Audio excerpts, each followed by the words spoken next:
CM news इंडियामध्ये सर्वांचं स्वागत। महाड विधानसभा मतदारसंघातील स्नेहलताई जगताप यांच्याकरता महाड, पोलादपूर तसेच माणगाव तालुक्यातील पुणेवासी जे शिवसैनिक आहेत तसेच युवा सैनिक जे आहेत महिला आघाडी यांच्या वतीनं संवाद मेळाव्याचं आयोजन करण्यात आलं होतं। या मेळाव्यामध्ये स्नेहलताई यांनी या सर्वांशी संवाद साधलेला आहे।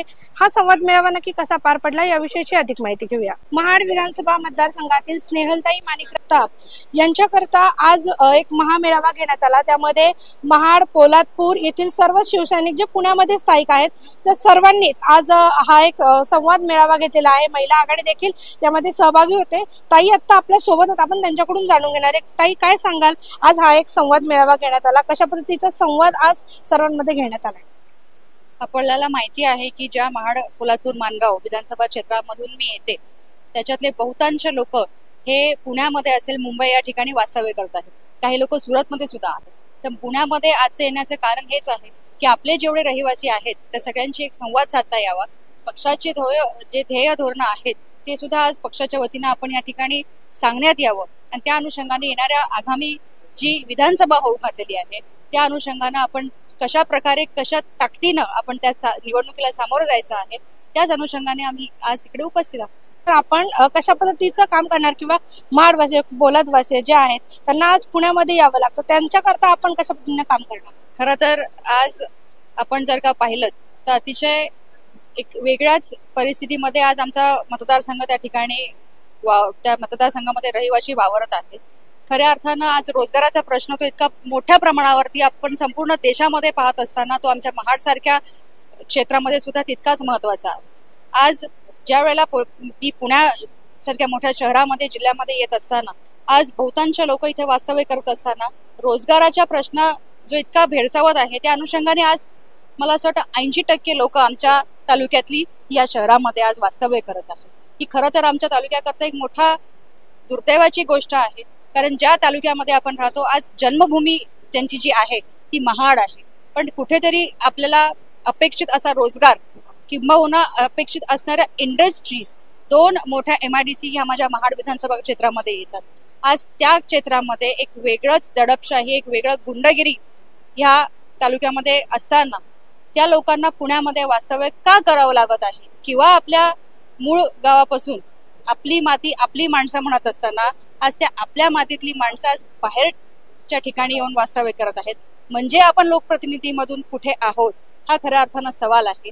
त्या अनुषंगाने आगामी काळामध्ये निवडणूक लढवत असताना ह्या सगळ्या प्रश्नांची जाण ठेवत परत आपल्या माणसांना आपल्या मातीमध्ये कसं आणता येईल हा माझ्यासाठीचा एक मोठा प्रश्न असणार आहे आणि तो निश्चितपणाने येत्या काळामध्ये आम्ही मार्गी लावणार आहोत। निश्चितपणाने आज आपण पाहतो आहोत की महाविकास आघाडीच्या माध्यमातून तिन्ही घटक पक्ष अतिशय चांगल्या पद्धतीचं काम या महाराष्ट्रामध्ये करत आहेत किंबहुना संबंध देशामध्ये करत असताना कुठेतरी आज एक वेगळीच दडपशाही आपल्याला संपूर्ण देशामध्ये पाहायला मिळते। एक वेगळीच दडपशाहीला, गुंडगिरीला सामोरं जात असताना एक वेगळ्या प्रकारचा माहोल किंवा स्प्लिट झाल्यानंतरचा जो माहोल आपण पाहिला तो प्रत्येकाच्या मनामध्ये आहे। राहिला प्रश्न शिवसेना, उद्धव बाळासाहेब ठाकरे पक्षाचा, तर मूळ शिवसैनिक हे पक्षासोबतच राहिलेले आहेत। जे पूर्वीपारपासून प्रेम करत आलेले आहेत ते आदरणीय कुटुंब प्रमुख उद्धवसाहेब ठाकरे यांच्यावरती आणि हिंदू हृदय सम्राट आदरणीय बाळासाहेब ठाकरे यांच्यावरतीच। त्याच्यामुळे हा जो मतदार आहे किंबहुना हे कार्यकर्ते कुठेही गेलेले नाही, त्या पद्धतीनं, त्या ताकदीनं आम्ही ह्या निवडणुकीला सामोरे जाणार आहोत आणि मला खात्री आहे की महाविकास आघाडीचं सरकारच राज्यामध्ये येणार आहे। वाटतंय आज खूप मोठ्या संख्येने इथे महाड, पोलादपूर, माणगावचे रहिवासी जे कट्टर शिवसेनेचे आहेत आणि उद्धव बाळासाहेब ठाकरे या पक्षाच्या मागे ठामपणाने उभे आहेत। आज आपल्याला महाडमध्ये ऍक्च्युली ती लोक आता जी माणगाव आणि महाडची आहेत ती खरं म्हणजे काय म्हणायचं, त्यांना एक खूप चांगली सुवर्ण संधी आहे की त्यांना एक उच्च शिक्षित, सुसंस्कृत अशी एक कॅन्डिडेट मिळालेली आहे जी स्नेहल माणिक जगताप आहे आणि जी अक्षरशः म्हणजे डाऊन टू अर्थ असून कार्यकर्त्यांमध्ये मिसळून काम करणारी आहे। आणि ह्याचं मुख्य म्हणजे महत्वाचं उदाहरण द्यायचं झालं तर जे 2021 मध्ये महापूर आला होता, पूर तर महाडला दरवर्षी येतो पण त्यावर्षी महापूर आला होता, महापूर पण आला होता आणि त्याच वर्षी तिच्या वडिलांचं निधनही झालं होतं। आणि निधनाच्या आदल्या दिवशीच पूर आला होता महाडला आणि अख्खं महाड हे उद्ध्वस्त झालं होतं। त्यावेळी मी तिथे उपस्थित होते। अक्षरशः आमच्या घराच्या भोवती नदीचं वातावरण झालं होतं अक्षरशः, आणि पूर्ण लोकांचे संसार उघड्यावर पडले होते, वाहून गेले होते। आणि अशा याच्यामध्ये घरामध्ये इतकं दुःखाचं वातावरण असताना सुद्धा स्नेहल दुसऱ्या दिवशी नगरपालिकेमध्ये गेली होती, सर्व जनतेला मदत करण्यासाठी अशी उभी राहिली होती त्यांच्या पाठीशी खंबीरपणे। असं नेतृत्व तिचं आहे। तर मला खरंच म्हणजे महाड आणि माणगाव पोलादपूरच्या सगळ्या रहिवाशांना अगदी हात जोडून सांगायचं आहे की त्यांना ही खूप मोठी सुवर्ण संधी लाभली आहे की उत्तम कॅन्डिडेट त्यांना आज द्यायचा आहे, महाडमधून निवडून आणायचं आहे त्यांच्या उज्ज्वल भविष्यासाठी। महाडच्या जी पिढी आहे ही जी आज तिथं आज आपण व्यासपीठावर ऐकलं की आज महाडला 2 इंडस्ट्रीज असून सुद्धा तिथले जे लोक आहेत त्याच पुढे मुंबई सारख्या ठिकाणी स्थलांतरित झाले आहेत नोकऱ्यांसाठी। तर आज स्नेहल मला नक्की म्हणजे आज खात्री आहे, मी खात्री देऊन सांगू शकते की स्नेहल ज्या दिवशी तिथे विधानसभेमध्ये जाईल त्या क्षणी ती हा प्रश्न नक्कीच सोडवेल आणि तिथल्या जे भूमिपुत्र आहेत त्यांना पहिलं प्राधान्य देईल, तिथे त्यांना नोकरीची संधी देईल आणि जे हे स्थलांतरित झाले आहेत ते परत आपल्या माहेगावी परततील अशी खात्री आहे। आणि सर्वांना विनंती आहे की खरंच खूप मताधिक्याने स्नेहलला विजयी करा। टॉवेल घेऊन फिरतायत ते तिथून हद्दपार करायचे आणि एक सुसंस्कृत असं आपल्याला एक नेतृत्व महाडला द्यायचं आहे। तर सर्व नागरिकांना महाड पोलादपूरच्या माणगावच्या मला एक निवेदन आहे की त्यांनी खरंच स्नेहलच्या पाठी उभं राहावं आणि एक चांगला उमेदवार तिथे निवडूनच द्यावा, स्नेहलला निवडून द्यावं। धन्यवाद। च्या पाठी उभं राहावं आणि एक चांगला उमेदवार तिथे निवडूनच द्यावा, स्नेहलला निवडून द्यावं। धन्यवाद। मी सचिन मधुकर पार्टे, एक माणिकराव जगतापांपासून आमच्या ज्या स्नेहलताई आज जो प्रवास करतायत हे उच्च शिक्षित अशा महिला आहेत आणि सक्षम नेतृत्व आमच्या महाड विधानसभेला पाहिजे। यावरून जो आम्ही ह्या मेळाव्याचं आयोजन केलंय महाड पोलादपूर माणगाव, ह्याच्या मेळावा जेव्हा आम्ही सुरुवात केली तरी ताईंनी असं सांगितलं तुम्ही मेळावा लावा आणि अनेक शिवसैनिक ज्यांना बोलवायची पण गरज नाही असे शिवसैनिक इथे येऊन या मेळाव्यासाठी उत्स्फूर्तपणे त्यांचा प्रतिसाद द्यायला आले। नुसता मेळावा नाही, ह्याच्यात येणारा प्रत्येक शिवसैनिक हा तिथला मतदार आहे। असं कुठल्याही प्रकारचा कोणताही बाहेरचा माणूस इथे येऊन मेळाव्यासाठी सामील झालेला नाही। आणि मी असं सांगतो की ह्या मेळाव्यातून दीदीसाठी म्हणजे स्नेहल जगतापांसाठी ही विजयाची नांदी ही गवसणी म्हणून विधानसभेत पाठवण्यासाठी ह्या मेळाव्याचं आम्ही आयोजन केलं आहे। सुरेंद्र काशीराम चव्हाण, जिल्हा समन्वय। आज या ठिकाणी आम्ही महाडवरून कोकणामधून या ठिकाणी आलोय, पण आमच्या बांधवांनी आमच्या संपर्क प्रमुखांनी या ठिकाणी मेळावा ठेवलाय। आमच्या सुशिक्षित महिला किंवा आमच्या दीदी ह्या कशासाठी आम्हाला पाहिजेत, जेणेकरून जर आज आम्ही कोकणातल्या लोकांची परिस्थिती पाहिली तर गेले आम्ही 25 वर्ष बघतोय, 15 वर्ष तेच बघतोय, तोच कोकण आहे आणि तसाच आहे। त्याच्यामध्ये काहीतरी बदल करावा म्हणून आम्ही आमच्या ज्या स्नेहल दीदी आहेत, स्वर्गीय माणिकराव जगताप साहेब यांच्या ज्या मुलगी आहे त्या सुज्ञ आहेत, सुशिक्षित आहेत, त्यामुळे त्यांच्याकडून आम्हाला फार मोठी अपेक्षा आहे। आणि हेच आता मगाशी अंधेरे मॅडमनी बोलल्यात तेच आम्हाला पुढे भविष्यात करायचं आहे की आमच्या कोकणातले जे मुलं मुली आहेत ग्रॅज्युएशन झाल्यानंतर जे वेल क्वालिफाय आहेत ते इकडे यायला नाही पाहिजेत, तर आम्ही थांबवायचा प्रयत्न करणार आहे। त्यासाठी आम्हाला स्नेहल दीदीला आमदार करायचं आहे आणि हे आम्ही करणार आहे। आम्ही काही थांबणार नाहीये। रुमाल घेऊन फिरणारे आमची माणसं कोण थांबणार नाहीयेत, आता कामच करून दाखवणार आहे। कापूस कोण सोलतो, डॉक्टर ज्याला 50, 100, 200 पाहिजे, आमचं इंजेक्शन डायरेक्ट असणार आहे, दंडात जाऊ दे नाही तर हड्डीत। आमच्या दीदीला आम्ही निवडून आणू। आज इथे पुणे शहरामध्ये जो मेळावा झाला तो महाडचे उमेदवार आहेत स्नेहलताई जगताप यांच्यासाठी आहे। कारण अनेक कोकणवासी जे आहेत ते पुण्यामध्ये इथे कामानिमित्त स्थलांतरित झालेले आहेत आणि तिथला जन्मस्थान त्यांचं महाड असल्यामुळे तिकडे त्यांचं मतदानही आहे। तर इथे पुणेकरांसाठी हा मेळावा होता की त्यांनी तिकडे जाऊन मतदान करायचं आहे आणि आता ही संधी आहे खरं महाडमध्ये एक बदल घडवण्याची। आणि आज तिथे शिवसेना जे पूर्वीपासून होती ती परत सुरू व्हावी शिवसेना आणि परत शिवसेनेची ताकद तिथे दिसावी म्हणून आम्ही पुणे शहराच्या वतीने महिला आघाडी इथले जेवढे पण महाडवासी आहेत त्यांना नक्कीच सपोर्ट करू आणि शिवसेनेची मशाल ही कशी पोचतीये घराघरामध्ये हा प्रयत्न करू। मी अजय राजाराम सकपाळ, शिवसेना उद्धव बाळासाहेब ठाकरे, संपर्क प्रमुख महाड विधानसभा पुणे। आज स्नेहल दीदी जगताप यांच्या प्रचारार्थ या ठिकाणी मी पुण्यामध्ये मेळावा आयोजित केला होता या मेळाव्यासाठी महाडमधून खूप सारे लोक आले आणि आज प्रत्येक जण म्हणत होता की दीदी आमदार, मी आमदार म्हणजे दीदी आमदार, अशा प्रकारे सगळ्यांच्या भावना होत्या. त्या भावना व्यक्त झालेल्या आहेत. समोरच्या जो समोर मेळावा होता त्या मेळाव्याने आम्हाला काही लोकांनी चॅलेंज केलं होतं की तुमचा मेळावा सक्सेस होणार नाही, पण आम्ही बघितलं तर 1 वाजता त्यांच्या खुर्च्या खाली होत्या आणि आमच्याकडे 700 लोक होती. म्हणजे हा आम्हाला एक संदेश द्यायचा की सुशिक्षित आमदार आम्हाला कशासाठी हवाय. अनपढ आमदार असणं आणि सुशिक्षित आमदार यामध्ये फरक आहे. 15 वर्ष जो विकास रखडलाय तो महाड विधानसभेचा जो विकास रखडलाय तो परिपूर्ण व्हावा यासाठी आम्ही सगळ्यांनी दीदीच्या मागे आहोत. आम्ही त्यांना आमदार करूनच सोडणार आहे. या मेळाव्यासाठी माझे सहकारी असतील, सचिन पाटे असतील, भाटाळे असतील, सागर चिकणे असतील, इतर सगळे सहकारी आहेत. यांनी सगळ्यांनी खूप असं मार्गदर्शन करून किंवा सहभाग घेऊन हा कार्यक्रम सक्सेस केला. त्या भोगाव बुद्रुक गावचे काही असंख्य असे शिवसैनिक यांनी प्रवेश केलाय आणि शिंदे गटाला असं चपराक दिलेलं आहे की त्या गावामध्ये आमचं मतदान होतं पण एवढं नव्हतं, पण आता जवळजवळ 70 ते 60-70% मतदान आमच्याकडे आलेलं आहे. त्याबद्दल त्या गावचं मी सर्वप्रथम आभार मानतो. महादेव चिकणे, माझ्याबद्दल सांगायचं झालं तर मी एक निष्ठावंत शिवसैनिक आहे. बाळासाहेब ठाकरेंनी मला आशीर्वाद दिलेले आहेत आणि स्नेहल दिदी चा जो प्रवेश झाला आबांच्या नंतर, तर तिथून आम्ही मनामध्ये ठाण मांडलं होतं की स्नेहल दिदीला विजयी करायचं आहे. स्नेहल दिदीने लोकसभेमध्ये पण आनंद गीते साहेबांसाठी रानोरान प्रचार केला होता, जिथे जिथे प्रत्येक गावखेड्यांवर जाऊन आता पण बरेच शेट आजपर्यंत पोहोचलेले नाहीयेत. तर आम्हाला मी दिदींना एवढ्यासाठी सपोर्ट करतोय की जी गद्दारी झाली, जे 40 गद्दार निघून गेले त्याच्यात पहिला गद्दार जो होता तो महाड तालुक्यातून जो महाडचा आमदार होता तो होता, तर त्याला नेस्तनाबूत करण्याचा विडा जो आहे निष्ठावंत शिवसैनिक म्हणून मी घेणार आहे. आणि असाच मी जेवढे माझे मित्र असतील, जेव्हा माझा मित्र परिवार आहे त्यांना सगळ्यांना मी विनंती करणार आहे की आपल्याला त्या गद्दाराला गाडायचं आहे आणि स्नेहल दिदीला विधानसभेत पाठवायचं आहे. आणि जे उच्च शिक्षित, जे आता माझ्या संपर्क प्रमुखांनी सांगितलं, जो उच्च शिक्षित आणि अनाडी ह्यातला जो फरक आहे तो आपल्या तालुक्याचा विकास कसा करायचा आपल्याला, तो विकास जो आहे तो उच्च शिक्षित माणूसच करू शकतो, तो कोणीही अनाडी माणूस करू शकत नाही. म्हणून 15 वर्षापासून जी रखडलेली कामं आहेत, जो हायवे रखडलेला आहे, जो ट्रॉमा सेंटर नाही, पोलादपूर महाडमध्ये ऍक्सिडेंट झालं तर आम्हाला माणगावला केस घेऊन जावी लागते, तर ती केस आपल्या तालुक्यात त्या माणसाचा इलाज कसा होईल आणि त्याचा जीव कसा वाचला जाईल याच्यावर जो प्रयत्न करेल त्या आमदाराच्या पाठीशी आम्ही उभे राहण्याचा प्रयत्न केलेला आहे. धन्यवाद.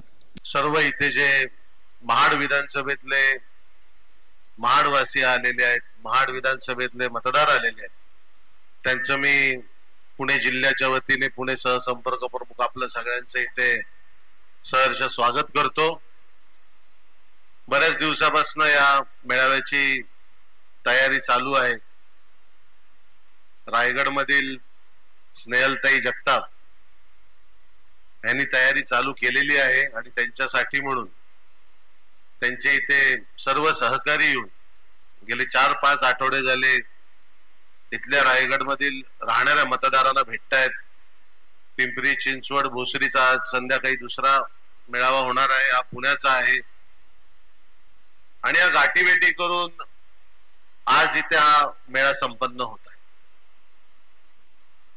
त्या आमच्याकडे आल्या की बाबा पुणा हा त्यांच्या विधानसभेला लागून असलेला जिल्हा आहे, त्यामुळे आम्हाला पुण्यातनं मदत हवी आहे. बरेचसे पुण्यात महाडचे मतदार आहेत, तर आपण जास्तीत जास्त इथनं त्यांना मतदार तिथे जर आपण पोचवू शकलो, मतदारांपर्यंत पोचू शकलो, तर त्यांना त्याचा फायदा उपयोग त्यांच्या निवडणुकीसाठी होऊ शकतो.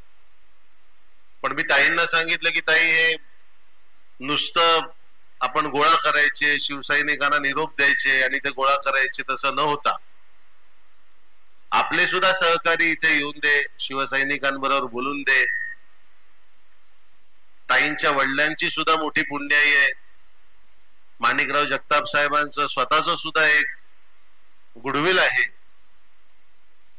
आणि ते गुडविल आणि शिवसेनेच्या नेटवर्क मार्फत, शिवसेनेच्या बांधणी मार्फत, शिवसेनेच्या पदाधिकारी कार्यकर्त्यांमार्फत महाड विधानसभेतले जेवढे मतदार आहेत तेवढे आपण जास्तीत जास्त कसे त्यांच्या संपर्कात पोहोचू शकतो यासाठी म्हणून आम्ही 3-4 आठवडे इथे छोट्या छोट्या विविध भागात बैठका देखील घेतल्या आणि त्या बैठका झाल्यानंतर आज या प्रमाणात, एवढ्या मोठ्या प्रमाणात इथे रायगड मधील मतदार आले. मी आपल्याला सांगू इच्छितो की हे पूर्ण कोकणातले इथे लोक नसून फक्त ताईंच्या महाड विधानसभेतले मतदार आहेत. त्यामुळे उगाच फुगीर गर्दी करायची नव्हती. हे ताई आम्ही पहिल्यापासून सांगितलेलं की आपल्याला महाड विधानसभेचे मतदार आणायचे आहेत, नाही तर गर्दी करायला काय आपण काही कमी कुठे पडत नाही कधी. तर त्यामुळे आणि अजून एक आज वडगाव मध्ये पण एका उमेदवाराचा मेळावा चालू आहे, तिकडे साड्या वगैरे वाटतायत. त्यामुळे काही इथे येणारी लोक सुद्धा थोडी थोडी भरकटलेली आहेत. तर त्यामुळे तरीही इथे आपण काही न वाटता ही जी सगळी मंडळी आलेली आहे ती प्रेमाने आलेली आहे, ही निष्ठावंत आहेत आणि काही न वाटता ते आपल्या पक्षाबरोबर आणि आपल्या पक्षाच्या उमेदवारावर इथे पाठी खंबीरपणे उभे आहेत. मी पुण्याचे दोन्ही शहर प्रमुख व त्यांचे सगळे सहकारी, पूर्ण नाव सगळ्यांची नावं घेता येणार नाही वेळेअभावी, संजयजी मोरे असतील, गजाननजी असतील, यांचे आभार मानतो की त्यांनी सुद्धा पूर्णतः वेळ देऊन इथे हा मेळावा आणि मतदार यांच्या बरोबर संपर्क साधण्यात आमची खूप मदत केली. मी एवढंच म्हणेन की स्नेहलताई हे त्यांचा पारिवारिक वारसा, राजकीय वारसा, समाजसेवेचा वारसा घेऊन पुढे जात आहेत. त्या ZP सदस्य आहेत, ते नगराध्यक्ष होत्या. पुढे आता त्यांची वाटचाल आमदारकीच्या दिशेने होत आहे. आपल्या सगळ्यांचा आशीर्वाद म्हणून आपण पूर्णतः त्यांच्या निवडणुकीसाठी मनापासून उतरा, त्यांना आशीर्वाद म्हणून आपले मतदान करा आणि त्यांना प्रचंड बहुमताने विजयी करून आणा. दुसरं मी अजून एक सांगतो, मी फार वेळ घेत नाही कारण सर्व मान्यवरांना सुद्धा भाषण करायचंय. ते मुद्देसूद भाषण त्यांच्या विधानसभेतले काही असतील ते ताई मांडतील, अजून कोणाकोणाला काही समाचार घ्यायचा आहे ते घेतील. पण बऱ्याचशा लोकांनी मगाशी आल्यानंतर विचारलं की ताईंबरोबर त्यांना काही पर्टिक्युलर संवाद साधायचा, तर ताई स्वतः आहेत तिथे. स्नेहलताई त्यांच्या आई आलेल्या आहेत, त्यांचे बंधू आहेत तिथे, श्रेयस त्यांचे काका आहेत, नाना. हे आपल्या सगळ्यांचा हा जो स्टेजचा कार्यक्रम मेळावा झाला, सगळ्यांचं मार्गदर्शन झालं की आपण भोजन घेताना तिकडे देखील हे सगळे आपल्यामध्ये येऊन आपल्याशी संवाद साधतील. वंदनीय बाळासाहेबांना अभिवादन करतो. आमच्या सर्वांचे नेते, मी त्यांना सांगितलं कोकणचा ओढा या आणि कोकणाच्या सानिध्यात 2 गड किल्ल्यात आम्ही सानिध्यात झालेली ही रूप हे सगळे आम्ही आहोत आणि आम्ही रहिवासी कोकणाचे आहोत आणि स्वाभिमानी आहोत. स्वाभिमानी घाण ठेवणारे हे नेते नाहीत भाऊ. जे नेते गेले ते स्वाभिमानी घाण ठेवला. आम्ही स्वाभिमानी जनता आणि स्वाभिमानी आज पुण्यात जरी राहत असलो तरी कोकणात जन्मस्थान माझं कोकण आहे आणि कोकणाची जनता ही स्वाभिमानी. आणि आयुष्यात सगळं गेलं तरी चालल पण कोकणातला माणूस कधी स्वाभिमान विकत नाही हे दाखवून देण्यासाठी आज इथं जन्मले. आणि तुम्हाला आज शब्द देतो, नाना पाटोळेंशी सकाळीच मी बोललो. नाना म्हणले त्या स्नेहल जगतापचा रिझल्ट जो तुमची ऑब्झर्वर कडनं रिझल्ट मागवता, जे मागवता ते पॉझिटिव्ह आलेले. स्नेहलताई तुम्ही निवडून आलेले आहात कारण कोकणातली संस्कृती हातात टावेल घेऊन फिरणारी नाहीये, ती स्वाभिमानाने जगणारी आहे. आणि त्या स्वाभिमान जर जिवंत ठेवायचं असेल, कोकणवासियांचं नाव जर ठेवायचं असेल तर स्नेहलताईला आपण सगळे पुणेकरांच्या वतीने शब्द देतो, काँग्रेस पक्षाच्या वतीने शब्द देतो, जी काय पुणेकरांवर जबाबदारी द्याल ती आम्ही स्वाभिमानाने आणि अभिमानाने महाडपर्यंत पोहोचवायची जबाबदारी आमची राहील, एवढाच शब्द देतो आणि इथं थांबतो. हे सगळे पुणेकर जरी या ठिकाणी वास्तव्यास असले तरी हे मूळचे कोकणी आहेत. हे महाड पोलादपूरच्या मातीतली माणसं आहेत, ही ऐतिहासिक मातीतली माणसं आहेत, ही छत्रपतींच्या मातीतली माणसं आहेत, ही तानाजी मालुस यांच्या मातीतली माणसं आहेत, ही बाजीप्रभू देशपांडेंच्या मातीतली माणसं आहेत, ही मुरारबाजी देशपांडेंच्या मातीतली माणसं आहेत. ही बाबासाहेबांनी ज्या ठिकाणी समतेचा संघर्ष केला त्या महाडच्या मातीतली माणसं आहेत. ही सर्व स्वाभिमानी शिवसैनिक आहेत आणि यांच्या जीवावरती आज स्नेहलताई या ठिकाणी तुमच्या समोर उभ्या आहेत. आज एक ठिकाणी आपण सर्वांनी एक गोष्ट मात्र ठरवली पाहिजे, या मेळाव्यातनं बाहेर पडल्यानंतर महाड पोलादपूरच्या विकासासाठी आवश्यक असणारं परिवर्तन घडवणार हा निश्चय या सभागृहात प्रत्येकाने केला पाहिजे आणि मगच इथनं बाहेर पडलं पाहिजे. बरोबर आहे? आवाज नाही मागे. साहेब, मी राज्याच्या राजकारणावर बोलणार नाही.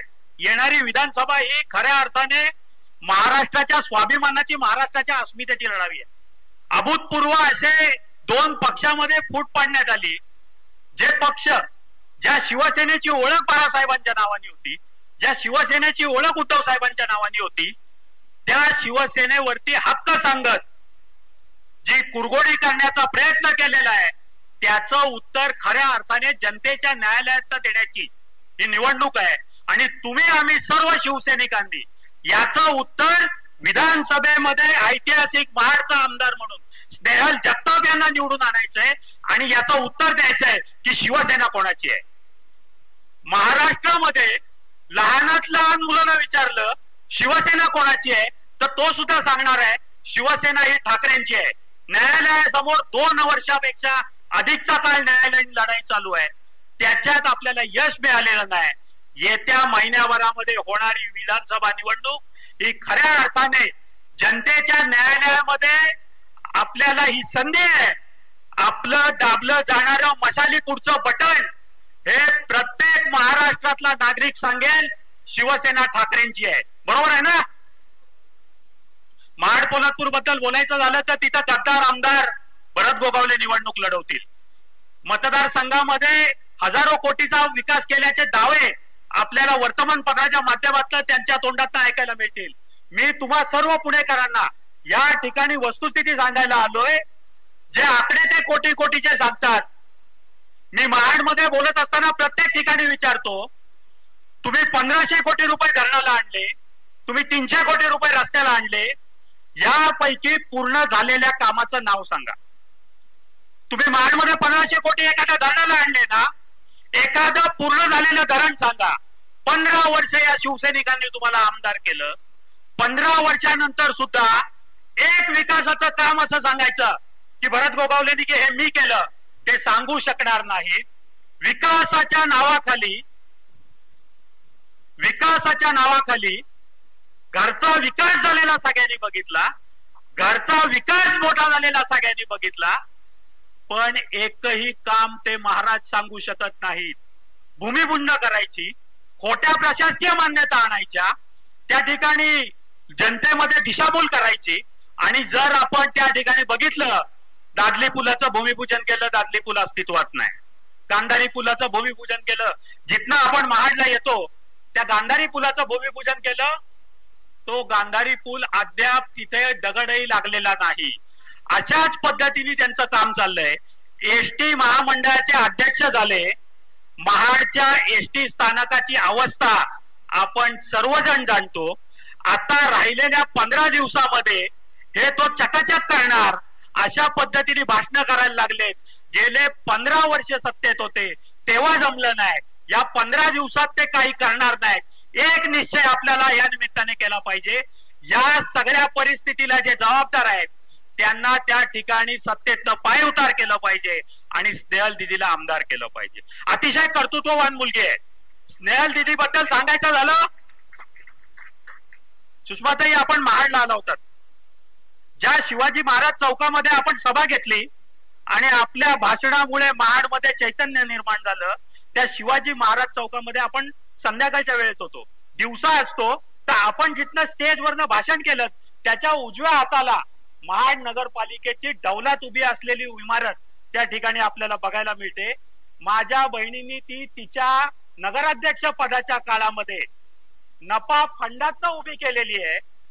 क वर्ग महानगरपालिकेची तब्बल 16 कोटी खर्च करून नपा फंडातनं उभी केलेली एकमेव वास्तू अख्ख्या महाराष्ट्रामध्ये फक्त तुमच्या आणि आमच्या महाडमध्ये आहे आणि ती दिदीने उभी केलेली आहे. अशा पद्धतीने काम करणाऱ्या कर्तृत्ववान नेतृत्वाला आपल्याला संधी द्यायची आहे आणि त्याच्यासाठी म्हणून आपण आज या ठिकाणी संघटित झालेलो आहोत. हिंदू मुस्लिम धर्माधर्मामध्ये राजकारण, जाती जातीमध्ये राजकारण हे करूनच भरत गोगावले या ठिकाणी राजकारण करणार विकासाच्या मुद्द्यावरती निवडणुकीला सामोरं जाण्याची त्यांची हिंमत होऊ शकत नाही, कारण कामच केलेलं नाही. आज आपल्याला अतिशय सजगतेने या सगळ्या निवडणुकीला सामोरं जायला पाहिजे. आजची निवडणूक ही तुमच्या आमच्यासाठी शेवटची संधी आहे. आज जर स्नेहल दिदीला आमदार करताना आपल्याकडनं कसूर झाली तर उद्या MIDC मध्ये आज काय चाललंय तुम्ही पुण्यात असाल तरी सगळेजण जाणता. कशा पद्धतीने ठेकेदारी चालली आहे. ठेकेदार माझाच, टक्केवारी माझीच. हे पहिल्या टर्मला चालत होतं नानासाहेब. दुसरी टर्म आली ना तेव्हा टक्केदारी गेली आणि हप्तेखोरी चालू झाली. साहेब, महाडमध्ये अशी परिस्थिती झाली आहे, एखाद्याला जर काम करायचं असेल, तो कष्टकरी असेल, तो नोकरदार असेल, त्यांनी पैसे दिल्याशिवाय त्याला काम नाही होत. त्याचं कुठलाही कॉन्ट्रॅक्टर असो, मग त्यांनी अगदी भंगार जरी उचलायचं झालं ना, भंगाराबद्दल बोलल्यावर आमच्या लोकांना लगेच कळतं म्हणून भंगार सांगतोय. भंगार जरी घ्यायचं झालं तरी हप्ते घेतल्याशिवाय आता होत नाही. परत जर भरत गोगावले त्या ठिकाणी निवडून आले तर ह्या हप्त्याचं रूपांतर खंडनित झाल्याशिवाय राहणार नाही. आज सावध व्हा. तुमचा आमचा ऐतिहासिक महाड पोलादपूर तालुका आपल्याला सुसंस्कृत ठेवायचा असेल तर माणिकराव जगतापांच्या या सुसंस्कृत मुलीला आमदार करा, ही विनंती करायला तुमच्या समोर आलोय. माझ्या नंतर अनेक वक्ते बोलायचे, मी आपला अधिकचा वेळ घेणार नाही.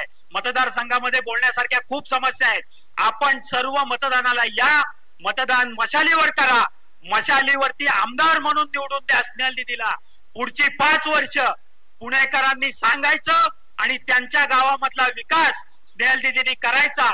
अशा पद्धतीचं समीकरण, अशा पद्धतीचं काम तुम्ही आम्ही एकत्रपणे करू, हीच ग्वाही या निमित्ताने देतो. 21 सीटाचा पुणे जिल्हा आहे, पण तुमची उमेदवारी वंदनीय शिवसेना प्रमुखांच्या आशीर्वादानं आदरणीय पक्षप्रमुख उद्धव साहेबांनी जाहीर केली. याचाच अर्थ तुम्ही विधानसभेमध्ये गेल्याशिवाय राहणार नाही. हा 100% माझ्यासारख्याला विश्वास या ठिकाणी खऱ्या अर्थानं या ठिकाणी निर्माण झाले. स्नेहलताई, तुम्ही भाग्यवान आहात. फार लवकर तुम्हाला वडिलांच्या कृपेमुळे, वडिलांनी केलेलं कर्तृत्व ज्या महाडमध्ये आहे आणि तुम्ही नगराध्यक्ष झाल्यानंतर मी आता वाचत होतो, छोट्या पेरडमध्ये इवलेचे रोप लाभी आले द्वारी, त्याचा वेरू गेला गगनावरी. तुम्ही जे रोपटं लावलेलं आहे नगराध्यक्ष पदाच्या कालखंडामध्ये, त्याचं वटवृक्ष जर करायचं असेल तर निश्चित रूपाने ताई तुम्हाला आमदार पुन्हा एकदा व्हावा लागेल आणि या जनतेची सेवा करावी लागेल. त्यासाठी तुम्हाला रात्रंदिवस पायाला भिंगरी घालून फिरावं लागणार. पुण्यात ज्यांची कर्मभूमी आहे, परंतु भूमिपुत्र हे सगळे महाडचे आहे. परंतु कितीही कर्मभूमी इथे असलं, सगळे 1 कुटुंब 2 कुटुंब जरी केली तरी गावाकडची ओढ कोणाला जात नाही. म्हणून मित्रांनो, आपण या ठिकाणी बसलेला असताना एक मी आपल्याला हात जोडून विनंती करतो, भूमिपुत्र कोणाला म्हणतात तर ज्याची किमान 2 स्क्वेअर मीटर तरी जागा आपल्या गावात असली पाहिजे, आणि ज्याची नसेल त्यांनी खरेदी करा, आणि ज्याच्याकडे असेल त्यांनी 1 इंच सुद्धा शेती जमीन किंवा जी काय आहे ती कुणालाही विकू नका. हे माझं हात जोडून आपल्याला विनंती आहे. अन्यथा दुसऱ्या मागातला माणूस तुमच्या उरावर बसल्याशिवाय राहणार नाही, आणि तो उरावर एकदा बसला की तुमचं त्या ठिकाणी दडबड सुरू झालं म्हणून. स्नेहलला या ठिकाणी आमदारकीच्या संदर्भात पहिल्यांदा उमेदवारी जाहीर झाली, ही कदाचित पहिली उमेदवार असेल. माझं असं म्हणणं आहे, स्नेहल, तू या व्यासपीठाचं वजन खूप जबरदस्त आहे. जसं तुमच्या मतदारसंघाला क्रांती इतिहास डॉक्टर बाबासाहेब आंबेडकरांपासून छत्रपती शिवरायांपर्यंत एक मोठा इतिहास आहे, तसा या व्यासपीठाला पण इतिहास आहे. शशिकांत सुतार हे सुद्धा या ठिकाणी ज्यावेळेस मंत्री झाले त्यावेळेस पुण्यातही काही नव्हतं. या ठिकाणून बाबासाहेब बोलून गेले, तेही तुझ्या सभागृहात असणार आहे. आणि मला 100% खात्री आहे, आम्ही जरी कुणी आमदार खासदार होऊ शकलो नाही, पण ज्या कार्यकर्त्यांसाठी आम्ही काम केलं ते नक्की आमदार म्हणून सभागृहामध्ये बघताना भाग्य मिळतं. आणि तू 100% खात्री देतो की या येत्या विधानसभेला 14व्या तू विधानसभेमध्ये असशील, आणि ताई कुठे असतील ते तुम्हाला आणि मला सगळ्यांना माहित आहे. आपण एकच काम करा मित्रांनो, या ठिकाणी जेवढे लोक उपस्थित आहेत ना, याने प्रत्येकाने आपापला गाव, किमान आपला गाव, आणि मी या ठिकाणी स्नेहलचा प्रचारक म्हणून, शिवसैनिक म्हणून तुमच्या निष्ठेबद्दल कुणालाही शंका नाही.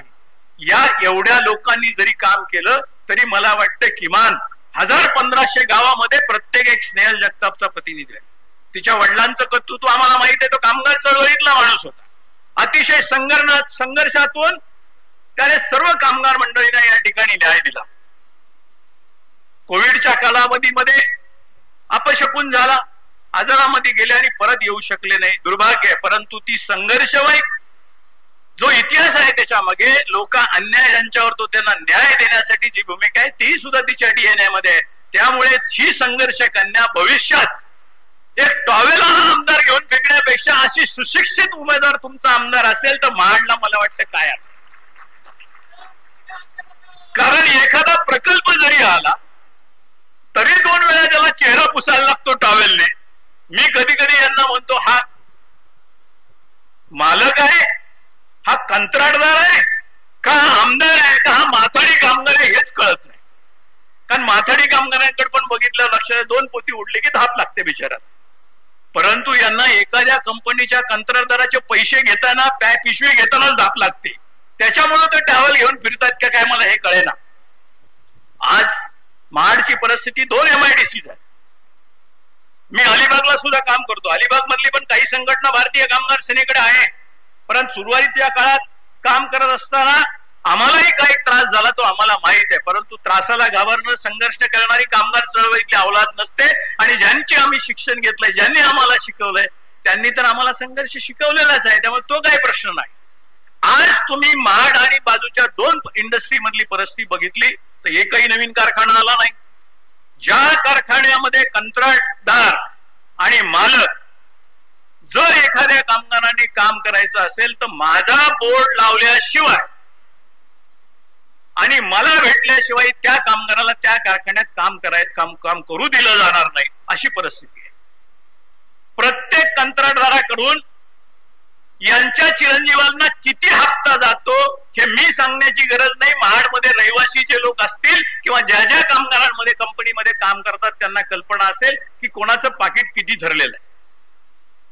एवढा उपाध्याय करून हा गद्दार माणूस ज्या शिवसेना प्रमुखांच्याच कर्तृत्वावरती आणि त्यांच्या शिवसेना या पक्षाच्या नावावरती ज्याची शून्य लायकी होती, केवळ कुठेतरी गल्ली बोळामध्ये दादागिरी करून एखादा काहीतरी खून खटल्यामध्ये आपण स्वतः आहोत याचं भांडवल करून आपण लोकांनी प्रेमाखातर त्याला डोक्यावर घेतला केवळ शिवसेना प्रमुखांचा एक शिलेदार म्हणून. आणि तोही स्वतःच्या स्वार्थासाठी बंडाच्या नावाखाली गद्दारी करून पक्षातून बाहेर पडला. काय घडलं शेवटी वाट्याला काय आलं? एसटी शिवाय काही वाट्याला आलं नाही. आणि एसटी कुठे पोहोचते हे तुम्ही लक्षात घ्या. आणि ती केव्हा 15 दिवसांनी आता आचारसंहिता लागेल तेव्हा 15 दिवसापूर्वी जर तुमच्या वाट्याला एसटी आली असेल तर तुमचं सगळं योगदान जी गद्दारीमध्ये काय आहे हे तुम्ही ओळखलं पाहिजे. आणि कदाचित तुमच्या नावात जरी भरत असता आणि तुम्ही हे जरी स्वीकारलं असतं की जो पक्ष रामाच्या विचाराचा आहे खऱ्या अर्थाने, भाजप सारखा पाखंडी हिंदुत्व बघणारा नाही, ज्या शिवसेना प्रमुखांच्या मुखातून एकदा शब्द आला तर अख्खा हिंदू जागृत होत होता, अख्खा हिंदुस्थान उभा राहत होता. तू किमान या ठिकाणी शिवसेनेच्या पादुकांचं जरी रक्षण केलं असतं तरी तुला खूप मोठं लोकांनी डोक्यावर घेतलं असतं. परंतु आज तुझी परिस्थिती गोगावल्या नावासारखी मागे पुढे दाढी कुरवळात, एकाची दाढी दुसऱ्याने कुरवळायची, याच्या पलीकडे काही नाही. मित्रांनो, कंत्राटी कामगार असतील, माणिकरावांचे जे सहकारी नाना तुम्ही काम बघताय त्या ठिकाणी मला वाटतं तुम्हाला काही अडचण येऊ दे. भविष्याचा लढा जर कोणाचा असेल तो भविष्याचा लढा या देशामध्ये फक्त तरुणांचाच राहील. हा जर तरुणांचा देश आपण म्हणत असेल, तुमच्या माझ्या आयुष्यामध्ये प्रत्येक माणसाच्या तरुण आयुष्यामध्ये 14 वर्षाचा कार्यकाळ असतो ज्याच्यामध्ये तुमची मॅनपॉवर म्हणजे शक्तीचा काळ जो आहे तेवढा कामाचा काळ असतो. आज काय घडतं इंडस्ट्रीमध्ये? तुम्हाला कंत्राटी घेऊन कामावर घ्यायचं, तुम्हाला किमान वेतनाच्या खाली पगार द्यायचा. मी या ठिकाणी राज्याचा चेअरमन होतो. संपूर्ण देशामधलं पहिलं राज्य असं आहे की 100% किमान वेतनामध्ये बेसिक मध्ये वाढ करताना ती फक्त महाराष्ट्र राज्याच्या सरकारने केली. आणि कामगार कायदे रात्री 11 वाजता देशामध्ये बदललेल्या असताना केवळ महाराष्ट्रामध्ये तुमचं माझं भाग्य समजा, कदाचित तुमचा भाऊ, तुमची बहीण, तुमची आई किंवा तुमचा मुलगा कुठल्या तरी कारखान्यात काम करत असेल, या कारखान्यातले कामगार कायदे बदलत असताना या ठिकाणी केवळ दोन सभासदांनी विरोध केला आणि ते शिवसेनेचे खासदार होते. आणि तुमचं माझं नशीब, या राज्याचे मुख्यमंत्री उद्धव साहेब ठाकरे होते म्हणून राज्यात अजून देखील कामगारांच्या बदललेल्या कायद्याला अंमलबजावणी मिळाली नाही. हे भाग्य समजा, कारण तुमचं नेतृत्व सुरक्षित हातात होतं म्हणून तुमचा रोजगार वाचला आणि कदाचित त्या ठिकाणी. परंतु त्याच्यानंतर काय झालं, ज्या ह्या पाखंडी लोकांनी हा पक्ष फोडला, ज्या सर्वोच्च न्यायालयाने राज्यपालांना कायद्याच्या पिंजऱ्यामध्ये उभं केलं की आपण दिलेला न्याय हा चुकीचा आहे, त्याच राज्यामध्ये आज परिस्थिती अशी आहे की त्या राज्याचे मुख्यमंत्र्याचा चेहरा जरी तुम्हाला समोर दिसला असता तर कपट कारस्थानी जो माणूस मागे बसलेला आहे भारताचा, त्याने ईज ऑफ बिझनेस म्हणजे धंदा करताना सवलत मिळावी, सोयीस्करपणाने मिळावे, या पद्धतीने कामगार आयुक्तांना परवानगी देऊन टाकली.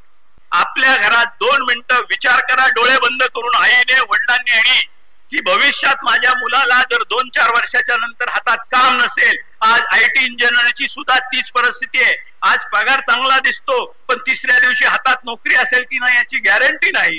कदाचित हीच मोठी चळवळ होईल आणि तुम्हाला मला त्याच्यासाठी रस्त्यावर उतरायला लागेल आणि हे आपण उतरलं पाहिजे.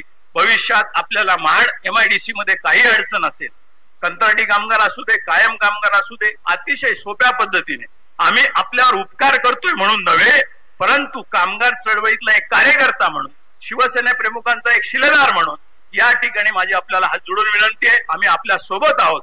परंतु आपली पहिली लढाई जी आहे ती स्नेहलताईला या ठिकाणी विधान परिषदेत सभेत पाठवणं. त्याकरता मी स्वतः उमेदवार आहे असं समजून मशाल हातात घेऊन आपण सर्वीकडे फिरा आणि या ठिकाणी त्यांना विजयी करा एवढं मागितलेलं आहे. स्नेहलताई, मी परिचय पत्रक थोडं न्याळलं.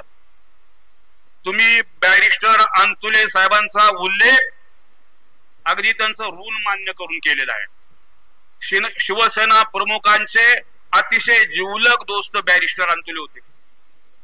त्यावेळेस स्वर्गीय मनोहर जोशी आणि प्रमोद नवलकर काँग्रेसचं सरकार असताना सुद्धा विधान परिषदेवरती त्यांना आमदारकी दिली. IAS दर्जाचा सचिव फक्त शिवसेनेच्या कामासाठी मुख्यमंत्र्यांच्या दालनासमोर एक केबिन देऊन त्या ठिकाणी शिवसेनेचं काम मार्गी लावण्यासाठी अंतुले साहेबांनी दिलं. हा इतिहास आहे शिवसेनेचा. आणि महाड चिपळूण आणि पुण्याचा तर फार मोठा सामाजिक पण आहे आणि जेवणासाठी आहे. पुण्यामध्ये पहा, जेवढी मंगल कार्यालय आहेत, जेवढी हॉटेल आहेत, तेवढे कुक आता म्हणतात, पण पूर्वीचे आचारी सगळे महाडचे आणि चिपळूणचेच आहेत आजही. आता थोडासा बदल झाला, परंतु हे पुणेकरांना अनेक वर्ष सुग्रात भोजन देण्याचं हे काम करत होते. आता एक व्यथा रायगडची पण आहे आणि पुण्याची पण आहे. बघा, 15 वर्ष पुणे बँगलोर हायवेचं काम सुरू झालं आणि माझ्या माहितीप्रमाणे कोकण हायवेचं सुद्धा 13 वर्ष झाली का, 17 वर्ष झाली. 17 वर्ष झाली, अजूनही काम प्रगती पथावरती नाही. युतीच्या काळामध्ये पहा आणि आताच हे पहा. आपण स्नेहलताईंनी पुणे महाड रस्त्याचा उल्लेख केला. पुणे जिल्ह्यातील वेल्यामधनं महाड MIDC ला निघणारा रस्ता युतीच्या काळामध्ये आखला गेलेला आहे. आता बजेट त्यामध्ये पडलंय, परंतु तो पुन्हा एकदा शिवसेनेच्या काळातच महाड आणि पोलादपूर, आपलं महाड आणि वेला आणि महाड हा राजमार्ग जो दर्जा दिलेला आहे, तो रस्ताही शिवसेनेच्या काळातच पूर्ण होईल याचा मला विश्वास आहे. एवढी गुन्हेगारी, एवढा असभ्यपणा, एवढी गुंडगिरी वाढलेली आहे. मग अगदी तळ कोकणापासून ते आपण वर जसे येत राहतो तसं आपल्याला ती गुन्हेगारी वाढत चाललेली दिसते. तळ कोकणातल्या लोकांनी अगदी महाडमध्ये सुद्धा आता शिरकाव केलेला आहे. तुमच्या पोलादपूरच्या बाजूला हेच सगळी जी 4 12 जी चिल्लर आहे सगळी, त्या सगळ्या चिल्लर कंपनीने तिथे पण काही प्लॉटिंग आणि हॉटेलिंगचा बिझनेस सुरू केलाय. ह्या सगळ्या चाराने बाराण्यांचा जर बंदोबस्त करायचा असेल तर आपल्याला ताकदीने आपली माणसं निवडून आणणं गरजेचं आहे. का निवडून आणायची माणसं? आपल्याला माणसं निवडून आणायची ती गुवाहाटीला जाण्यासाठी नाही. आपल्याला माणसं निवडून आणायची ती सुरतला पळून जाण्यासाठी नाही. आपल्याला माणसं निवडून आणायची ती पुन्हा 50-50 खोक्यांचं राजकारण करण्यासाठी नाही. आपल्याला माणसं निवडून आणायची ती ह्यांची जी गुन्हेगारी बोकाळलेली आहे ती गुन्हेगारी थांबवायची आहे. जर एखादा कोकणातला गुंड प्रवृत्तीचा एखादा अग्नी म्हणजे ज्याला आम्ही चवन्नी छाप म्हणतो असा एखादा चाराने बाराने जर उठत असेल आणि तो इथल्या पोलीस यंत्रणेबद्दल बोलत असेल, तो आमच्या पोलीस कर्मचाऱ्यांबद्दल, माझा राग माझा आक्षेप कायम गृहमंत्र्यांवर आहे. माझा आक्षेप आमच्या पोलीस बांधवांवर नाही. कारण आमचे जे पोलीस बांधव आहेत ते फक्त आणि फक्त आदेशांचं पालन करत आहेत. आदेश देणारे गृहमंत्री महोदय आहे. गृहमंत्री महोदयांनी पोलिसांचे हात बांधलेत, त्यामुळे पोलीस काही करू शकत नाहीत, ही अडचण आहे. ज्या ज्या भागातला आमदार आहे त्या त्या भागातल्या आमदाराने आपल्या सोयीचे पीआय पोलीस स्टेशनला आणून ठेवलेले आहेत. मग ते महाडमध्ये सुद्धा आणून ठेवलेले आहेत. मग त्या पीआयने काय करायचं की आपल्या सोयीचा जो काही पीआय आणला त्या आमदाराने 307 करायची, 353 करायची, 354 करायची, 302 झाला तरी एफआयआर करायची का नाही हे पीआयने पहिल्यांदा आमदाराला विचारायचं. आमदार सांगतील तरच एफआयआर होईल. हे असं राज्य कधीही इथे घडलेलं नव्हतं, पण सध्या शिंदे साहेबांच्या काळात हे सर्रास चाललेलं आहे. आपल्याला का ही निवडणूक महत्वाची आहे आणि महाडची जागा का महत्वाची आहे? मला अदनान स्वामीचं गाणं फार आठवतं. ऐसे वैसो को दिया है, कैसे कैसो को दिया है. शाळेला भंगार इकून खाणारी माणसं होती साली. भंगार, ह्या भंगारासारख्या लोकांची सोन्याच्या वरची ऐपत ज्या मातोश्रीने बनवली, त्या मातोश्रीवर जर हे गद्दारीचं शस्त्र उगारत असतील तर अशा लोकांना तिथल्या तिथे नेस्तनाबूत करणं आणि तिथल्या तिथे त्यांना पाणी पाजणं गरजेचं आहे. आणि ते पाणी महाडच्या चौदार तळ्याचं पाजलं पाहिजे. मला खात्री आहे की स्नेहलजी त्या कामात अत्यंत शिताफीने ते काम पार पाडतील.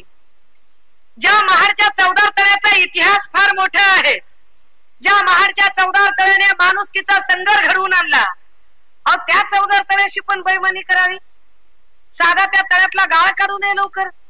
त्या तळ्याच्या सुशोभीकरणाच्या नावाखाली करोडोचं बजेट आलं तर ते बजेट खाऊन टाकावं? काय काय खाता? म्हणजे भंगार खाता, पैसे खाता, तळ्यातला गाळ सुद्धा खाता, ती घाण सुद्धा. कशात पैसे खावे त्याचं काही लिमिट नाही का? आम्हाला ही निवडणूक महत्वाची वाटते का? आम्हाला हे गरजेचं वाटतं? ज्या पद्धतीने नितेश राणे निलेश राणेंची गुंडगिरी खरी तळ कोकणात आहे.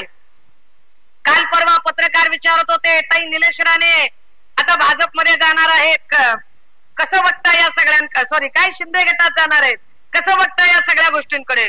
आम्ही काय बघायची गरज आहे?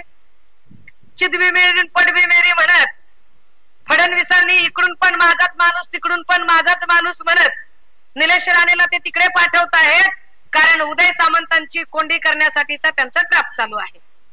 उदय भाऊ मोठ्या कौतुकानं त्यांचं स्वागत करत. जर निलेश राणे येत असतील तर भाऊ तुम्ही वाढवलेला भस्मासूर तुमच्या डोक्यावर बसायला लय वेळ लागत नाही. तुम करके देखो, वो जो इतने लोग है ना, वो इतने लोग तुम बच्चा समझ के उनको कांधे पे लो, वो सर पे बैठ के कान में क्या करते देखो. वो नाम के चाराने बाराने है आणि असं गोंगाट करणं त्यांचा स्वभाव आहे. काय गुंडगिरी आणि काय हैदोस त्या साईडला घातलाय त्यांनी तळ कोकणात ते आम्ही बघतो.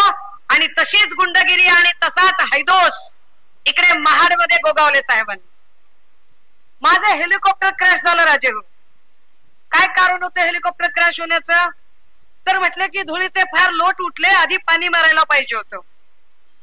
आम्हाला पाणी मारायला प्रशासनाने टँकर दिलं नाही. बरं, याच्यावर बोलतात कुठे? तर गोगावले साहेब फोन करत नाहीयेत.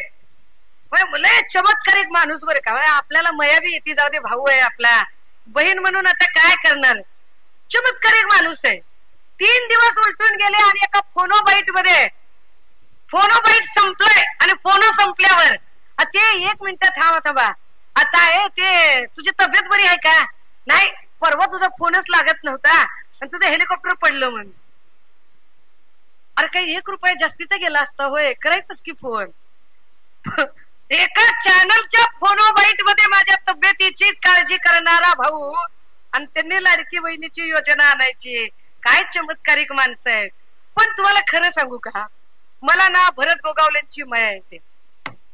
बिचाऱ्याबद्दल वाईट वाटतं आपल्याला की काय का असं ना आपला भाऊ आहे राव. काय म्हणजे एवढी गद्दारी केली, एवढा गद्दारीचा कलंक लावून घेतला, एवढं वाया सुरत गुवाहाटी केलं, विश्वासघात केला आणि बिचाऱ्याला काहीच मिळालं नाही. 2.5 वर्ष काही मिळालं नाही. 2.5 वर्षापासून कोट शिवून ठेवला. म्हणले कुणाला मिळणार म्हणले मुख्यमंत्री, कुणाला मिळणार मंत्रीपद, आपल्यालाच मिळणार. हे कोट शिवराय म्हणले आता मंत्रिपदाची शपथ घ्यायची आहे. शपथ घेतली कोणी? आदिती तटकरे. फार गमतीदार आहे बर का सारखं. बघा तुम्ही आता तिकडून म्हणजे गोगावलेंचं गुड उठवलं, तिकडे आदिती तटकरेंना सेट केलं. तर कोकणामध्ये आता उदय सामंतांना हलवायला लागले. तिकडे निलेश राणे सेट होत नसतंय, कारण तिकडे आमच्या वैभव नाईकांच्या सारखा निष्ठावंत शिलेदार ठामपणे उभा आहे. आमच्या भास्कर दादांच्या सारखे आणि विनायक राऊत साहेबांच्या सारखी माणसं ठामपणे उभी आहेत. तुम्ही पैशाचा पाऊस पडला म्हणून काय होते, माणसं आहेत आमची तिथं. त्यामुळे यांनी कितीही चिल्लर बाजार करायचा प्रयत्न केला तरी तो चिल्लर बाजार आम्हाला होऊ द्यायचा नाही. इतकी गुंडगिरी करावी. मी महाड मधल्या लोकांना विचारत होते, दादा हे मला माहिती आहे ऐतिहासिक वारसा वगैरे, किल्ले आणि परंपरा, चौदार तळ हे सगळं मला माहिती आहे, पण तरी पण मला सांगा की महाड सध्या कशासाठी प्रसिद्ध आहे? महाड मध्ये सध्या काही नवीन घडलंय का? महाड मधली लोक सांगतात ताई सध्या महाड आमचं एकाच गोष्टीसाठी प्रसिद्ध आहे. कशासाठी? 15% कमिशन साठी. सगळ्या कमिशनचा खेळ चालू आहे. आता 30% गेलं का काय दादा, आपल्याला काही एवढा हिशोब करणं, आपण साधी माणसं. तर 30% कमिशन खाणारी माणसं, बरं त्याच्यात त्यांना बिचारायला काही मंत्रीपद मिळत नाही. 2.5 वर्ष वाट बघितली. हे सगळे पत्रकार भाऊ, गोगावले साहेब तुमच्या मंत्रिपदाचं काय झालं, गोगावले साहेब तुमच्या मंत्रिपदाचं काय झालं, कदरून कट्टाळून म्हणला बिचारा. पंचांग हरवलंय म्हणला, मुहूर्त सापडे नाही. महाविकास आघाडीचं पंचांगच हरवलंय, आता मुहूर्त सापडणं गेलाय. आता काय करायचं म्हणलं आम्ही. काल परवा खैराती वाटप झाल्या. 15 दिवस राहिले. काही नाही, 15 दिवसात फक्त स्वतःचं उखळ पांढरं करून घेणार. 15 दिवसात फक्त स्वतःच्या निवडणुकीचा जेवढा खर्च आहे तेवढा खर्च वसूल करणार. 15 दिवसात कुठल्याही महामंडळाकडून काही काम होत नाही. पण ज्या पद्धतीने आता एसटी महामंडळ असेल, वेगवेगळी महामंडळ यांची खैरात शिंदे गटातल्या काही वाचाळ वीरांना अशीच देऊन टाकली, त्या अर्थी या सगळ्या लोकांच्या निवडणुकीचा खर्च काढायचा प्रयत्न शिंदे साहेबांनी केला. पण ह्याच्यात पण बिचाऱ्या आमच्या भावाला काही मिळालं नाही. भावाला नाही मिळालं तर मला वाईट वाटलं.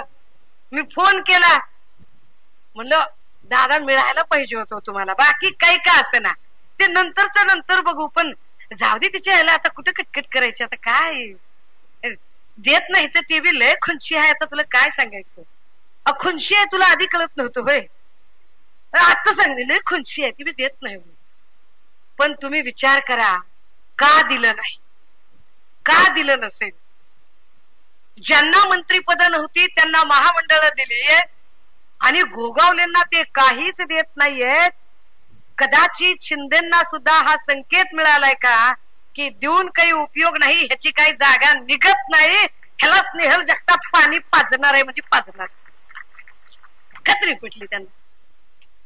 या सगळ्या परिस्थितीमध्ये बरं बाप से बेटा सवयी, बडे मिया तो बडे मिया, छोटे मिया सुभान अल्लाह, काय बोलावं त्यांच्याबद्दल. मग तिकडनं ते योगेश गोगावलेंचं काहीतरी वेगळं. दर वेळेला सुषमाताईंना फक्त आमचं भंगारच दिसतंय का? होय, मला तुमचं पहिल्यांदा भंगारच दिसतंय, कारण सोन्यासारखं काही तुमच्याकडे नाहीच आहे, तर करायचं काय. दर वेळेला सुषमाताई आल्या की आमच्या MIDC बद्दल आणि भंगाराबद्दलच बोलतात. होय, मी बोललं पाहिजे. मी MIDC बद्दल आणि तुमच्या भंगाराबद्दल बोललं पाहिजे, कारण आम्हाला ही सगळी माणसं इकडे का जमवावी लागली? आम्हाला ही सगळी माणसं इकडे का जमवावी लागली? का इकडे यावं लागलं स्नेहल जगतापांना? त्याचं कारण आहे, आणि त्याचं कारण हे आहे की जर तिथेच MIDC मध्ये आमच्या सगळ्या भूमिपुत्रांना न्याय मिळाला असता, तिथे कामधंदा मिळाला असता, तर आपला गाव सोडून त्यांना इथपर्यंत यावं लागलं नसतं. हे सगळे भूमिपुत्र इथपर्यंत आले ते रोजीरोटीच्या शोधात आले, शोक म्हणून आले नाही, पुन्हा बघायचं होतं म्हणून आले नाही. रोजीरोटीसाठी माणसं इथपर्यंत आली. याचा अर्थ असा आहे की भरतजी, आपण त्या लोकांना रोजीरोटी देण्यामध्ये पूर्णतः अयशस्वी ठरलेले आहात. आणि हो, निवडणुकीचं चिन्ह नीट लक्षात ठेवा. आपल्याला विनायक राऊत साहेबांच्या इलेक्शन मध्ये जो फटका बसला त्याचा अनालिसिस करताना महत्वाचं कारण हेही आढळून आलं की निवडणूक चिन्ह नीट पोचलं नव्हतं. त्यामुळे आपलं निवडणूक चिन्ह नीट पोचलं पाहिजे, ते निवडणूक चिन्ह नीट बघितलं पाहिजे. हे लोक थोड्या बदमाशा करणारे आहेत. साधर्म्य असणारं निवडणूक चिन्ह देऊन डमी कॅन्डिडेट उभे करू शकतात, त्यामुळे चिन्ह पोचवणं गरजेचं आहे. दुसरी गोष्ट, जे पदाधिकारी काम करताय स्नेहलताईंच्या सोबत, त्या स्नेहलताईंच्या सगळ्या पदाधिकाऱ्यांनी लक्षात घ्यायचंय, भलेही तुम्हाला 2 नाही 3 दिवस लागू देत, पण मतदार याद्यांचं वाचन करा. मतदार याद्यांचं वाचन करून प्रत्येक पानावर समजा 25 नाव आहेत, 40 नाव आहेत, त्या 40 पैकी आपली किती आहेत, त्यातला प्रभावी कोण आहे, जो प्रभावी आहे त्याचं सॉर्टिंग केलंय का, असे सॉर्टिंग केलेली यादी वेगळी काढली आहे का, त्या यादीतनं पुन्हा एक फिल्टर यादी काढा.